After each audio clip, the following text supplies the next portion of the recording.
Okay. Good afternoon. Got my softball shirt on in honor of Mike Kendrea today, going into the Hall of Fame tonight. Want to congratulate the 8 members of the Arizona Athletics Hall of Fame induction tonight. Fred Batiste, Corey Chitwood, Brittany Lestrapis, Austin Thompson, Ben Grotto, Willie Williams, Jim Livengood, and our very own Coach Kendrea. So obviously it's great that he's still so a part of our athletic program. Was with him yesterday, and certainly a special congratulations to him winning 8 national championships. Excited for the week coming up, the game on Saturday. Our guys have continued to trust the process of building this program, and I think every day if we work on all the little things to make sure that we get our details and our fundamentals right, we'll continue to build this program up to where we want it to go. I believe that our players are trusting this process. I believe that our coaches have done a tremendous job in continuing to improve and work schematically. We've got a great challenge ahead of us in terms of defending Coach Leach, as well as offensively going against their defensive coordinator, Coach Arnett, and as well as the special teams side of things. So all 3 of those are going to be a big challenge for us, and we have to continue to improve in order for us to be able to be the type of program that one day we want to be. And we need to take this opportunity on Saturday night to be the next step of the build, but recognize that, it's one game, one opportunity, and we just have to continue to improve. Do you see similarities in Mississippi State's defense since Arnett came from San Diego State? Yeah, I mean, he was at 9 years at San Diego State. There's a lot of, you can see foundational principles, I guess I would say, that what they try to do, what they do with their fronts, what they do with their coverage. There's certainly some things he's taken and made his own, and he gives a little different look than what San Diego State gives you. But, yeah, you could see that they're from the same family. What's your overall perspective on time of possession? I think that time of possession helps the defense. That would be my overall feeling of time of possession is if offensively you're holding the ball, you're able to keep the defense off the field, which is good. It's good statistically. It's good in terms of, especially in this type of game where they're going to, they're a very potent offensive attack. When it comes down to it, though, I think you have to do what's best to move the football on offense.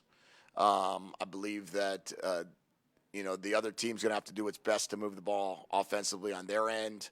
It's one of those weird stats that probably end up in the end. If you have a good time of possession, probably you win more than you lose, but I would bet it's closer to 50-50, and probably more so just statistically helps your defense.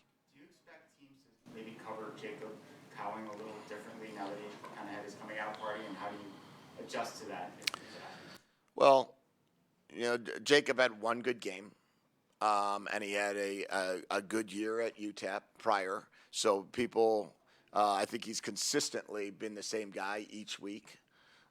How they defend him, you're going to have to, if you're going to defend him differently, then that means you're going to defend T-Mac differently, because now your defense isn't going to be the same. If you defend T-Mac and Jacob differently, then you're going to defend Dorian differently, or the running game differently. How many guys are you going to extend out to cover guys?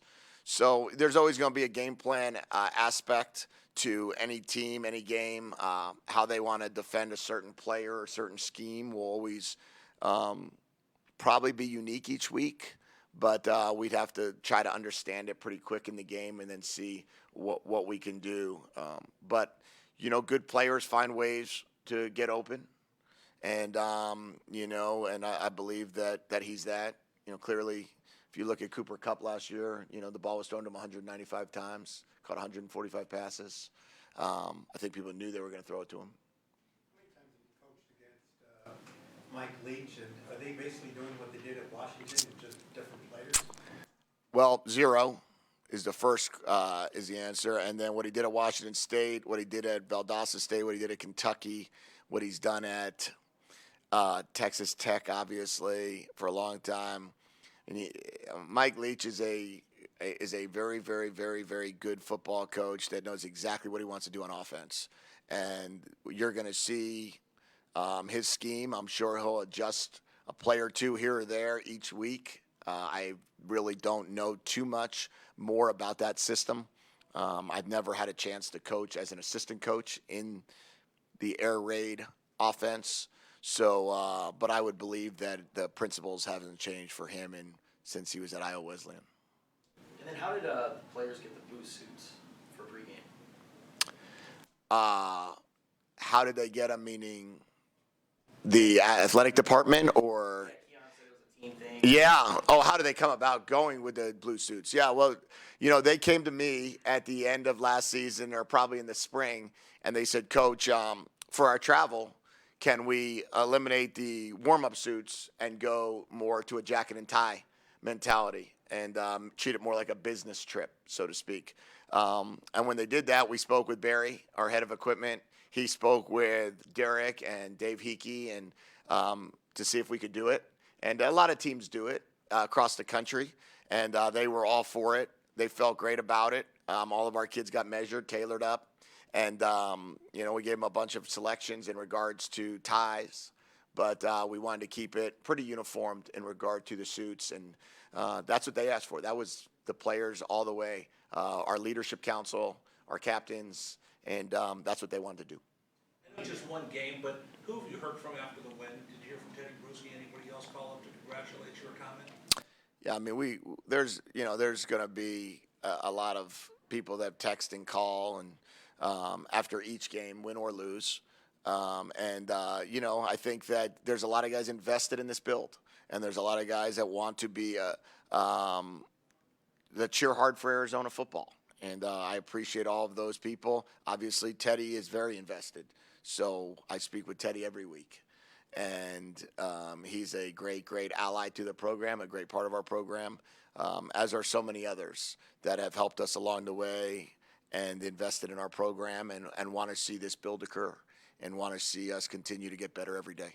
Coach Nansen said that the best play on defense was the touchdown that Isaiah Rutherford allowed because teammates came over and picked him up off the ground. You couldn't really see it on the TV copy. Did he tell you that?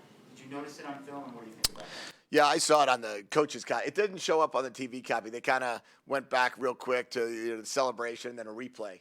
But when you watch the all 22 or the coach's copy, what you saw was really a huge indication of the Wildcat football principles, which we talk about playing with passion and loving your teammates.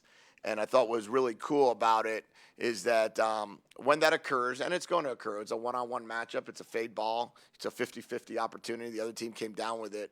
What was so neat was that everybody ran over to him, and I don't know if it was, hey, next play, or if it was, we got your back, or if it was, hey, we love you, we know it's not going to happen again type mentality. But when he was swarmed in the same way as I think he would have been if he knocked the ball down, and that was the coolest part about what we're trying to get done here.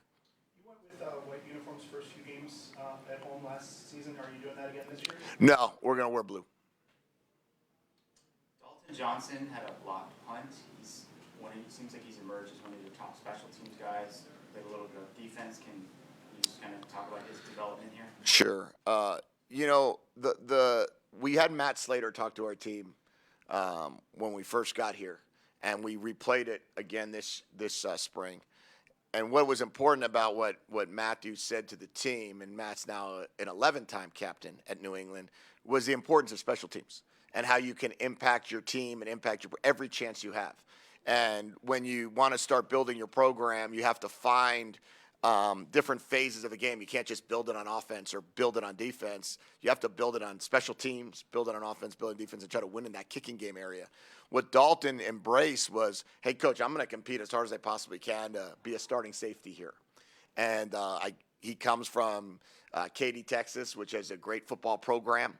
Had a great chance. He was a true freshman last year and really embraced the grind of working hard. But he also embraced the opportunity to impact the game with the kicking game. And this off season and with Coach Pow Pow, he spent the extra time of saying, hey, if I'm not the starting safety right now, if I'm backing up Christian Young, how can I help the team still? And that mentality is what you ask for. And you could see it in reflection in the way he played that first game on the punt block. But it was also he made a tackle and kickoff coverage. He had the highest production, and we gave him a game ball for his special teams. They already put so much pressure on the other team. I know your defense is going to try to hold them down, but if the case it turns into a track meet, how do you prepare your coaching staff and your players if it turns into a shootout? Well, our hope and expectation is when we have the ball on offense, we get to move the ball down there and try to score. And when they have the ball on offense, we're going to do everything we can to stop them. And all we can control is, when we have the ball as an offensive staff, and all we can control defensively is do everything you can to take the ball away. We're always going to prepare for a game where we're going to have to score. And I think that's a big part of what we've asked our guys to do when we talked originally about, the pillars of this program as we're building it was, 2 and 3 were players and schematics.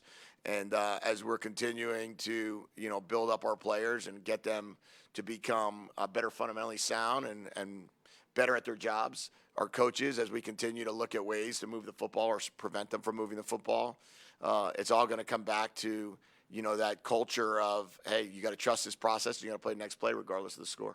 Can I follow up? What's your message to the defensive backs? Because they're going to be under the gun pressure constantly this entire game. Have fun, compete, trust the process, play the next play, and play it with passion. What did Tanner McLaughlin show you guys to earn the role that he played against San Diego State? Yeah, that was. I don't know if I mentioned this at the end of the game. We gave him a scholarship the night before the game. We were able to announce to the team we had one scholarship available, and we were able to give it to him on that Friday evening. I forgot to mention that Saturday after the game, but hats off to him. Really, what he's shown is when he got here, although he chose to walk on, he was going to compete and really do everything he possibly could to find his way on the field. And he's fast, he can catch, he's big. He gives you a really good passing target. He has great hands. He's built a great trust up with our players and with our quarterbacks. And he just came in here coming off of an ACL injury, which he rehabbed through YouTube.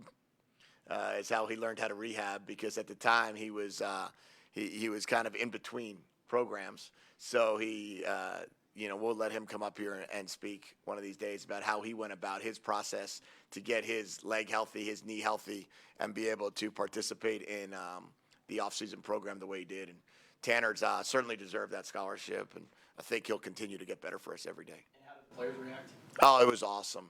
There was, it was so cool to watch the excitement. It was the last thing we said to the team prior to ending the team meeting on Friday evening. And it was a huge celebration by the guys. They were all so happy for him. They know how hard he's worked at it. They know how much he loves being a part of the Arizona Wildcat family. And the kids have really done a great job of embracing him, and they were really excited for him. We didn't get a chance to ask Jaden after the game, but what has his process been like this week, considering he's going up against the coach where he committed to play for? He's been the same guy as he was last week. Worked very hard at practice, prepared well so far, has a really good understanding of the game plan.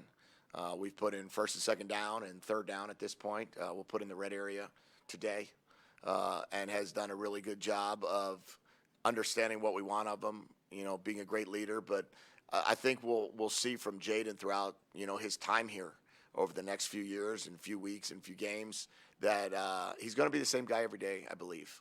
He certainly has shown that, and I think his leadership qualities and leadership skills is not going to change. He's going to be every day showing up to work and being his guy, being the type of guy he is. Speaking of Jaden, after the game, he quickly pointed to a couple plays he wanted back.